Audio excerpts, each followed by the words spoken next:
ঈদে বাড়ি যায়নি, তুফান দেখবো এই জন্য। তুফান মুভি দেখলে বাংলাদেশের যে মুভি নিয়ে অনেক সমালোচনা হয় এইটা আর থাকবে না। এখন থেকে পুরো দেশকে তুফানের হাতে তুলিয়ে দিতে হইবে।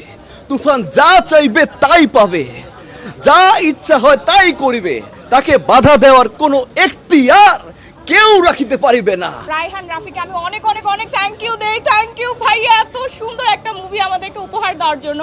এন্ডিংটা দেখার পরে আমি তুফান 2 এর জন্য ওয়েট করতেছি। তো বেশি টুইস্ট ছিল, সবচেয়ে বেশি ভালো লাগছে মানে এটা যে প্রতিটা মুহূর্তে একটা টেনশন কাজ করছে আর কি। হাসান আর শাকিবের অভিনয়টা অ্যাক্টিংটাও অনেক ভালো ছিল। আমার বেবিও অনেক সবাই মিলে আমরা এসেছি, অনেক এনজয় করেছি।